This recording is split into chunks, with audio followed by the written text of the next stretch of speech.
The October wind cut across the Oklahoma Territory like a blade, carrying with it the scent of dying grass and the distant smoke from Fort Supply's chimneys.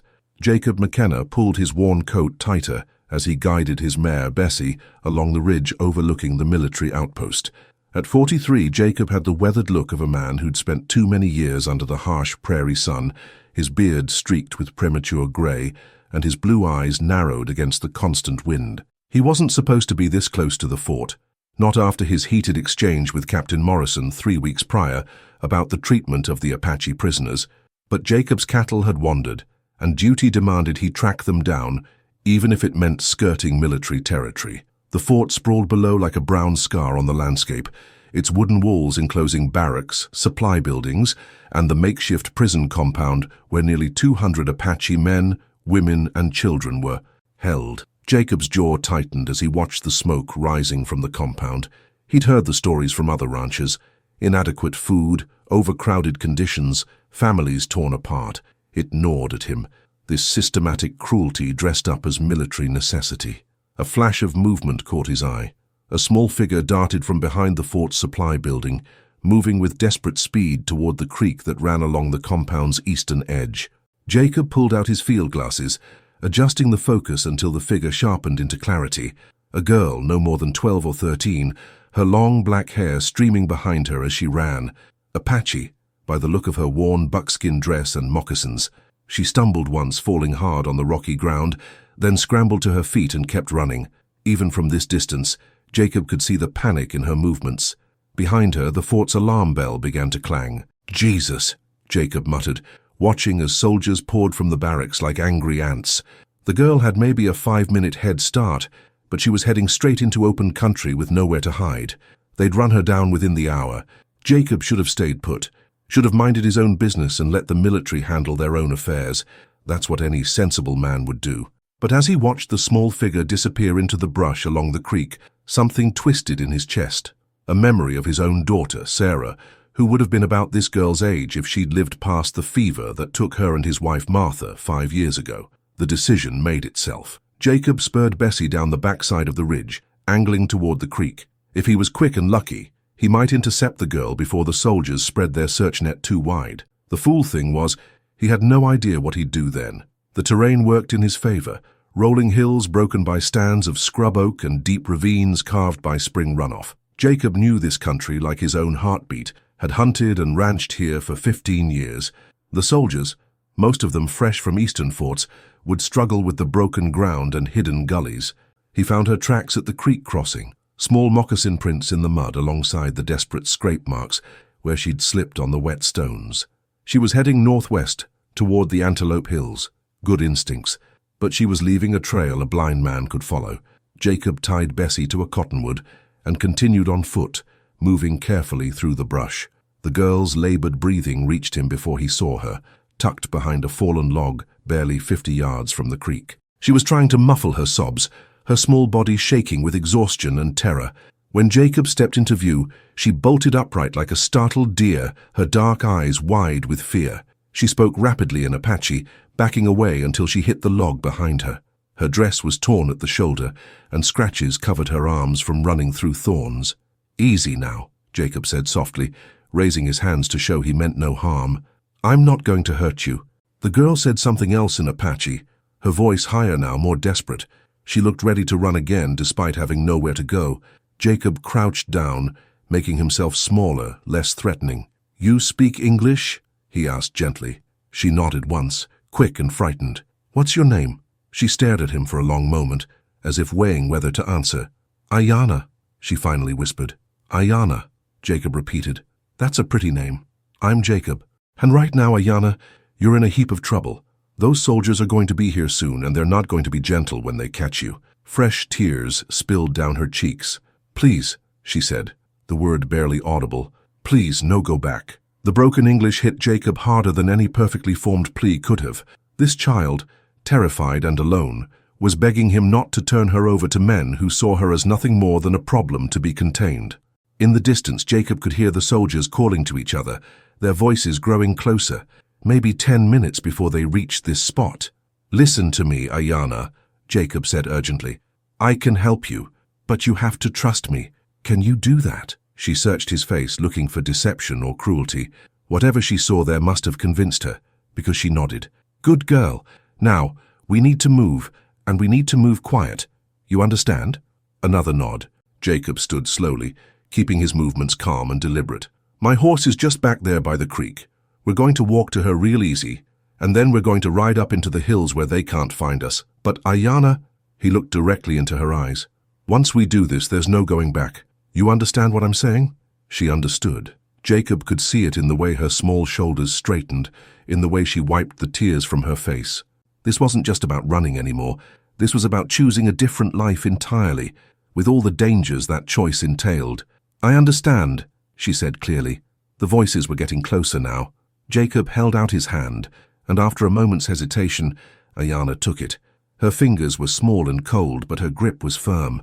Together they slipped through the cottonwoods toward Bessie, toward whatever uncertain future waited in the hills above. Jacob lifted Aiyana onto Bessie's back, then swung up behind her. The girl sat rigid with fear, her small body trembling against his chest as they started up the steep trail that wound into the Antelope Hills. Below them, the soldiers' voices echoed off the canyon walls, growing more frustrated as the search spread out. "Easy, girl," Jacob murmured, though he wasn't sure if he was talking to his horse or the child. Bessie picked her way carefully up the rocky path, her hooves finding purchase on stone that would challenge any pursuing cavalry horse. Aiyana hadn't spoken since they'd left the creek. Jacob could feel the tension in her shoulders, the way she flinched at every sound. He'd seen that kind of fear before in wounded animals, in men who'd been broken by war. It was the fear that came from having nowhere left to run. The trail leveled out after 20 minutes of climbing, opening onto a narrow plateau dotted with cedar and scrub oak. Jacob guided Bessie toward a deer path that led deeper into the hills, away from the main routes the soldiers would likely check first. His cabin was still 3 miles ahead, tucked into a hidden valley that most folks didn't even know existed. "We need to stop," Aiyana said suddenly, her voice tight with pain. Jacob pulled up immediately. "What's wrong?" She slid down from the horse before he could help her, then stumbled to a nearby boulder and sat heavily. Her face had gone pale, and Jacob noticed for the first time the dark stain spreading across the torn shoulder of her dress. "You're hurt," he said, dismounting quickly. "Why didn't you say something?" Aiyana looked up at him with those dark eyes that seemed too old for her young face. "Soldiers not wait for hurt, Apache girl." The matter-of-fact way she said it hit Jacob like a physical blow. This child had learned not to expect mercy, not to ask for help even when she was bleeding. He knelt beside her, trying to keep his voice gentle. "May I look?" She nodded reluctantly, pulling the torn fabric aside to reveal a deep scrape along her shoulder, likely from barbed wire during her escape. It was still bleeding, though not heavily. Jacob pulled out his bandana and the small flask he always carried. "This might sting a bit," he warned, then carefully cleaned the wound. Aiyana didn't make a sound, but her hands clenched into fists. "You're tougher than most men I know," Jacob said, as he bound the wound with strips torn from his own shirt. "How long were you planning that escape?" 2 days, she said quietly, "since they take my brother to the other place." "Other place?" "The school in Kansas. They say he learned to be white man there." Her voice carried a bitterness that no child should possess. "They say I go next week." Jacob had heard about those schools, places where Indian children were stripped of their language, their culture, their names, where they were taught that everything about their heritage was wrong and savage. The thought of this girl being forced into such a place made his stomach turn. "Your parents?" he asked gently. Aiyana's face went still as stone. "Dead from the sickness last winter. Only Nayeli and me left." "Nayeli?" "My brother.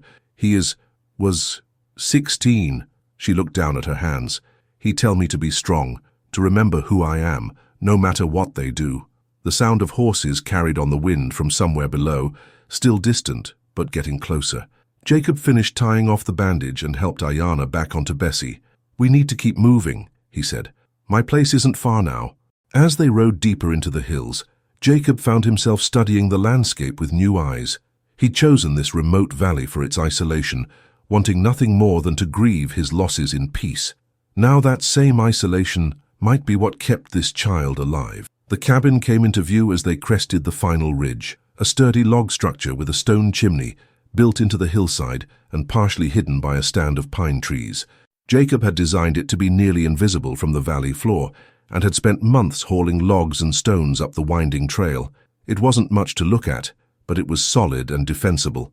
Aiyana said nothing as they approached, but Jacob noticed how her eyes took in every detail: the layout of the buildings, the sight lines, the escape routes, survival instincts that no child should need to develop. Jacob led Bessie into the small barn behind the cabin, then helped Aiyana down. She swayed slightly on her feet, and he realized she was probably running on nothing but fear and determination. When had she last eaten? Last slept? "Come on," he said gently. "Let's get you inside and fed." The cabin's interior was sparse but clean: a main room with a stone fireplace, a small kitchen area, and a single bedroom in the back. Jacob had built it for himself and Martha, back when they dreamed of starting fresh after Sarah's death. Now it felt too big and too empty, filled with furniture that would never be used and hopes that would never be fulfilled. Aiyana stood just inside the door, taking in the space with the same careful assessment she'd shown outside. Her eyes lingered on the rifle mounted above the fireplace, the heavy wooden bar that could secure the door, the windows that offered clear views of the approaches to the cabin. "Sit," Jacob said, gesturing toward the rough-hewn table. "I'll get some food started." She perched on the edge of a chair like a bird ready to take flight, watching his every move as he built up the fire and set water to boil. From his limited supplies, he managed to put together a simple meal: salt pork, beans, and cornbread left over from yesterday's baking.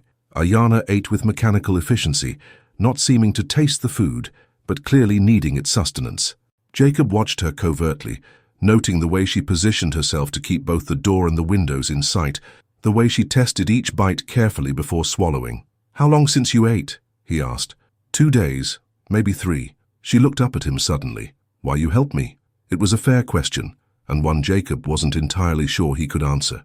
"I had a daughter once," he said finally. "She would have been about your age." "She die?" Jacob nodded. "Fever took her and her mother 5 years ago." Aiyana studied his face with those 2 knowing eyes.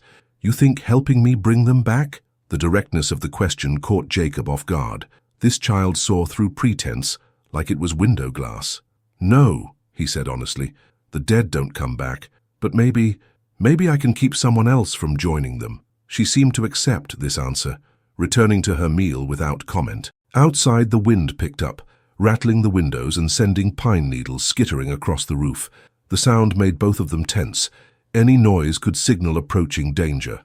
"They will come here," Aiyana said matter-of-factly. "Maybe, but not tonight.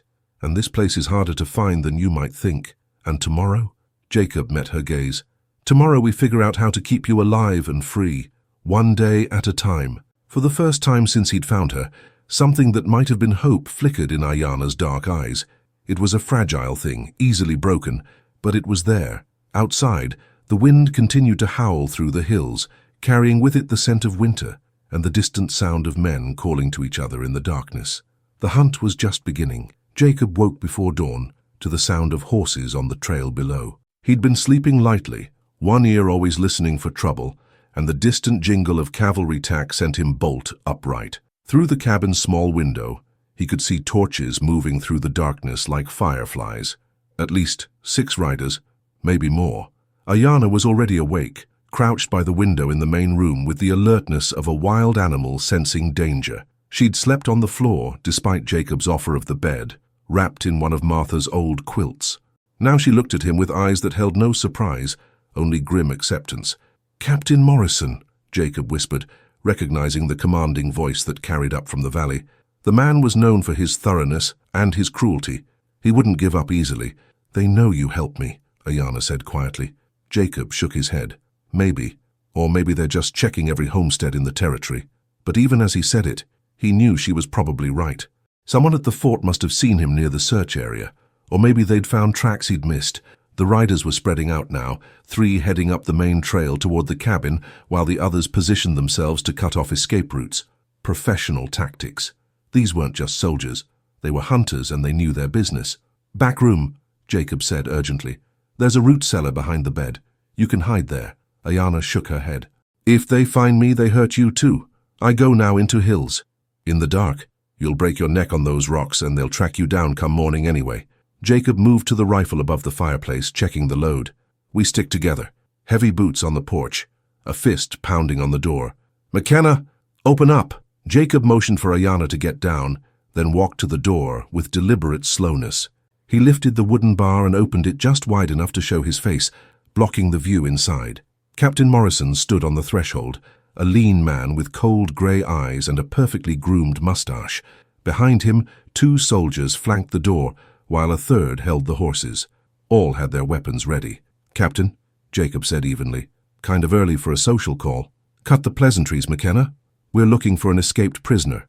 Apache girl, about 12 years old. You seen her?" "Can't say I have. Been up here working on winterizing the place." Jacob kept his voice casual, but his grip tightened on the rifle. "What did she do?" Morrison's eyes narrowed. "She's a military prisoner. That's all you need to know. Mind if we search the place?" "Matter of fact, I do mind. This is private property, and I haven't seen any Apache girl." "Your word isn't worth much these days, McKenna. Not after that speech you gave about our inhumane treatment of the prisoners." Morrison stepped closer, his hand resting on his sidearm. "Sergeant Collins here says he saw you riding near the fort yesterday evening, right around the time our little bird flew the coop." Jacob met the captain's stare without flinching. "I was tracking strays. Cattle don't observe military boundaries." "Is that so?" Morrison smiled, but there was no warmth in it. "Then you won't mind if we take a look around, just to be thorough." The standoff stretched taut as a bowstring. Jacob knew he couldn't stop them. Not legally, and not with 3 armed soldiers on his doorstep. But every second of delay gave Aiyana more time to hide. "Suit yourself," Jacob said finally, stepping aside. Morrison pushed past him into the cabin, his eyes scanning every corner. The other soldiers followed, their boots loud on the wooden floor. They moved with practiced efficiency, checking under the table, behind the stove, in the few closets Jacob had built. "Cozy place," Morrison commented, running his finger along the mantelpiece. "Lot of space for one man. You get lonely up here, McKenna?" "I like the quiet." One of the soldiers emerged from the bedroom. "Nothing in there, sir, but there's a trapdoor in the floor." Jacob's heart sank, but he kept his expression neutral. Morrison's smile widened. "Root cellar," Jacob said. "Nothing down there but potatoes and preserves." "Let's have a look anyway." Morrison gestured to his men. "Light a torch." They pried up the trapdoor, revealing a ladder leading down into darkness. The soldier with the torch descended first, followed by Morrison. Jacob held his breath, praying that Aiyana had found some other hiding place. Long minutes passed. Jacob could hear them moving around below, their voices muffled by earth and timber. Finally, Morrison climbed back up, his face dark with frustration. "Nothing," he reported to his remaining soldier. Then, to Jacob, "But we both know she was here, don't we?" Jacob said nothing. Morrison walked to the window, looking out at the dark hills. "These mountains are full of caves and canyons. Easy place for someone to get lost. Permanently lost." He turned back to Jacob. "Course, anyone helping a fugitive would be just as lost, legally speaking. I told you, Captain. I haven't seen any Apache girl. Maybe not. But you'll see me again, McKenna. Count on it." Morrison strode to the door, then paused. "Oh, and McKenna, that rifle you're holding. Might want to be careful with it. Accidents happen to people who point guns at federal officers." Jacob hadn't realized he'd raised the weapon, but sure enough he had it leveled at Morrison's chest. He lowered it slowly, never taking his eyes off the captain. "Just being cautious," Jacob said. "Never know what kind of varmints might come calling." Morrison's face flushed red, but he turned and walked out without another word. Jacob watched from the window as the soldiers mounted up and rode back down the trail, their torches flickering in the pre-dawn darkness. Only when their lights had disappeared completely did Jacob allow himself to breathe. He set the rifle aside and walked to the back of the cabin, calling softly, "Aiyana." "They're gone." No answer. Jacob felt a chill of fear. Had they found her after all? Had she run off into the hills despite his warnings? Then he heard it, a soft rustling from above. Jacob looked up to see a piece of soot-covered fabric dangling from the chimney. Slowly, carefully, Aiyana began to descend, using the rough stones as handholds. She was covered in ash and breathing hard, but alive. "Smart girl," Jacob said as she dropped to the floor. "I never would have thought of the chimney." Aiyana brushed soot from her hair, leaving black streaks on her face. "My people, we know many ways to hide, but they will come back." Jacob nodded grimly. Morrison wasn't the type to give up, and now he'd be watching the cabin. Their sanctuary had become a trap. "We can't stay here," he said. "Come morning, we need to move." "Where?" Jacob walked to the window, looking out at the hills that had been his refuge for 5 years. Somewhere out there was safety, but it would mean leaving behind everything he'd built. everything that connected him to Martha and Sarah. "I don't know yet," he admitted, "but we'll figure it out, together." Aiyana moved to stand beside him, her small hand touching his arm with surprising gentleness. "Thank you," she said simply. Outside, the first pale light of dawn was creeping over the mountains, bringing with it the promise of another day of running, another day of choosing between what was legal and what was right. Jacob looked down at the soot-covered girl beside him and made his choice all over again. By the time Jacob and Aiyana left the cabin, grey clouds were building on the horizon like an army of ghosts. They travelled light, just what they could carry in Jacob's worn saddlebags and a pack on Aiyana's back. Everything else, 5 years of memories and carefully gathered possessions, had to be left behind. "Storm coming," Aiyana said, sniffing the air as they reached the ridge above the cabin. "Big one." Jacob nodded, studying the sky. The weather could be their ally or their executioner. A good snowfall would cover their tracks, but it could also trap them in the open or freeze them to death if they couldn't find shelter. They were heading north toward the Canadian River, following game trails that most white men didn't know existed. Aiyana had proved to be an excellent guide, reading sign and terrain with skills that put Jacob's own woodcraft to shame. She moved through the wilderness like she'd been born to it, which he supposed she had. "There," she said, pointing to a smudge of smoke rising from a valley about 2 miles ahead. "People." Jacob pulled out his field glasses. A small homestead sat beside a creek, cabin, barn, and a few outbuildings. Looked peaceful enough, but appearances could deceive. Word of the escaped Apache girl would have spread by now, and the army was offering a $50 reward. That was more money than some folks saw in a year. "We go around," Aiyana said, reading his thoughts. "Might have to. But that storm's going to hit soon and we need supplies. Food, blankets, maybe ammunition." Jacob lowered the glasses. "Question is, can we trust whoever's down there? You know them? Might be the Hendersons. Good people, but they got kids to think about. They might not want to risk helping us." Jacob looked at the darkening sky. The first fat snowflakes were already beginning to fall.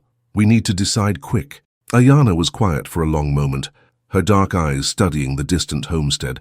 "In my village," she said finally, "there was old woman named Itzel. She tells stories about times when Apache and white people help each other. Long time ago, before the wars. You think those times might come again? I think some people still remember how to be human." She looked at him. "Like you." The wind picked up, carrying with it the scent of snow and the promise of a hard winter. Jacob made his decision. "Come on, but we approach careful, and if anything feels wrong, we run." They made their way down into the valley as the snow began falling in earnest. By the time they reached the homestead, the flakes were coming thick and fast, driven by a wind that cut through their coats like knives. The cabin door opened before they could knock. A woman in her 30s stood there, holding a rifle with comfortable familiarity. She had kind eyes but a firm jaw, and Jacob could see the wariness in her posture. "Jacob McKenna," she said, neither welcoming nor hostile. "Heard you might be in some trouble." "Mrs. Henderson." Jacob touched his hat brim. "This is Aiyana. We're hoping you might spare some supplies. We can pay." Beth Henderson's eyes moved to Aiyana, taking in the girl's Apache features and the obvious care with which Jacob was protecting her. The silence stretched long enough to make Jacob's hand drift toward his gun. "Tom," Beth called over her shoulder. "Best come out here." Tom Henderson appeared behind his wife, a big man with calloused hands and snow in his graying beard. He looked from Jacob to Aiyana, his expression unreadable. "You're the girl they're hunting," he said to Aiyana. It wasn't a question. Aiyana lifted her chin, meeting his gaze directly. "Yes, and you're helping her," Tom said to Jacob. "I am." Tom and Beth exchanged a look that spoke of years of marriage and shared decisions. The snow was falling harder now, accumulating on their shoulders and threatening to bury the valley in white. "Storm's getting bad," Beth said finally. "Come inside before you freeze." The cabin was warm and welcoming, filled with the smells of cooking food and pine smoke. 2 children sat at a wooden table, a boy of about 10 and a girl maybe 8. They stared at Aiyana with the frank curiosity of the young. "You really an Indian?" the boy asked. "Billy," his mother warned. Aiyana looked at the children without fear. "Apache," she said simply. "What are you?" "I'm Billy, and she's Mary," the boy said, pointing to his sister. "We're Americans." "I am American too," Aiyana replied. "My people, we live here long time before yours come." Billy considered this seriously. "Ma says you're in trouble with the soldiers." "Billy, that's enough," Tom said firmly. He turned to Jacob. Captain Morrison was here yesterday, asked a lot of questions about you. What did you tell him? That you're a decent man who minds his own business. But he's not convinced. Tom walked to the window, looking out at the swirling snow. He's got patrols checking every ranch and cabin in the territory, offering good money for information. And, Beth answered for her husband, we got children to think about, Jacob. But we also got consciences. She moved to the stove, ladling stew into bowls. Sit, eat. Storm's too bad to travel in anyway. As they ate, Aiyana told the Henderson children stories about her people, how they tracked animals, how they read the weather, how they found water in the desert. The children listened with rapt attention, their earlier wariness melting away. Your brother, Mary asked, is he really at the Indian school? Aiyana's face clouded. Yes, they cut his hair. Make him wear white man clothes, tell him forget Apache ways. That's mean, Billy declared. Why don't they just let him be what he wants to be? It was such an innocent question, so reasonable in its simplicity, that the adults fell silent. Finally, Tom spoke.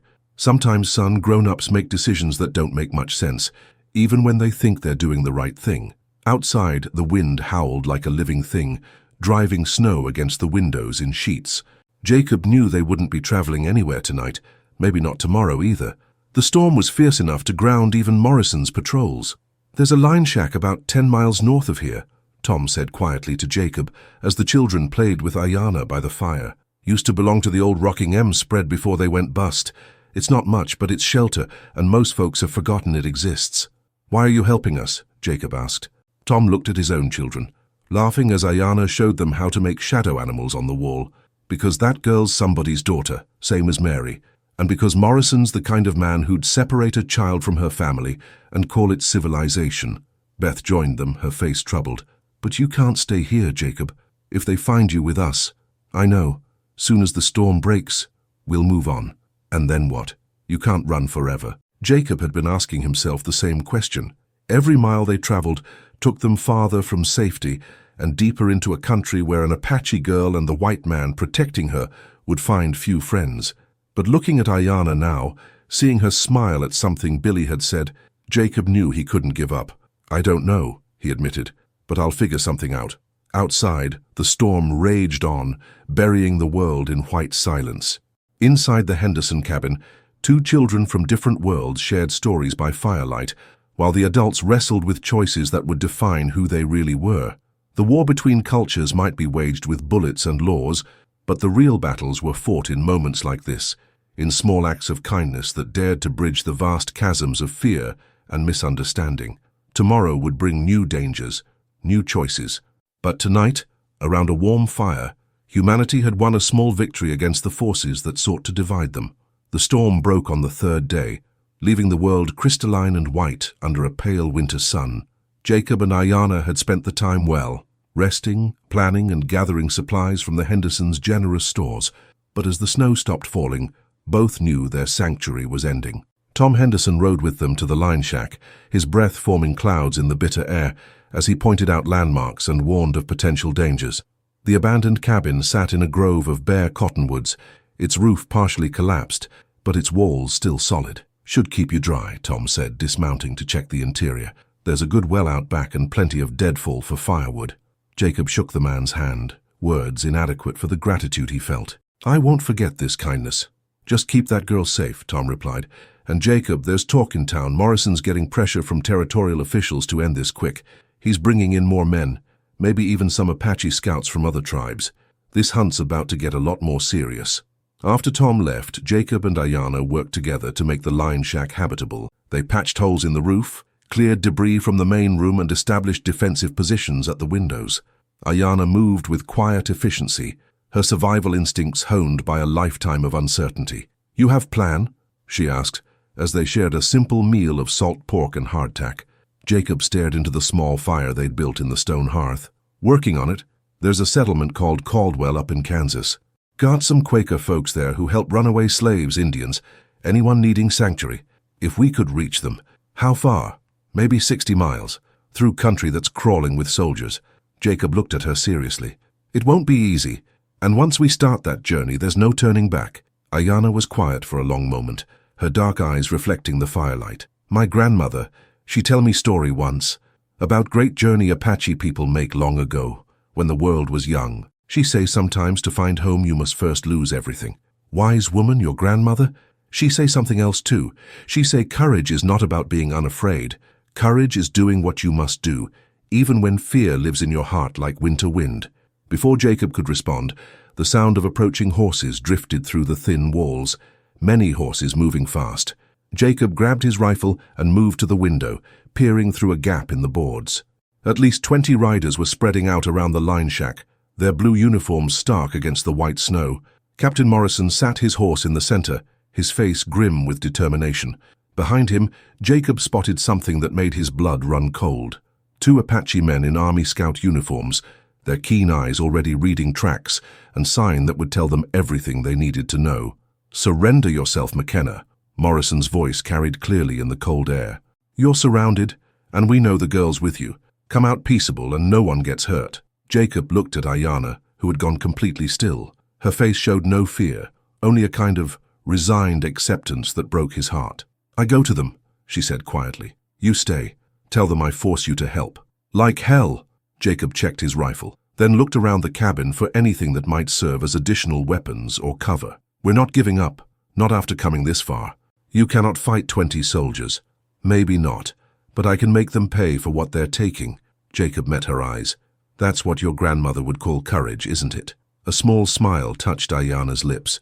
"Yes, but she also tells stories about fox who outsmarts bear, sometimes wisdom better than courage." More shouting from outside. The soldiers were getting impatient, and Jacob could see them positioning themselves for an assault. Once they decided to rush the cabin, it would be over in minutes. "McKenna," Morrison called again. "I'm losing patience.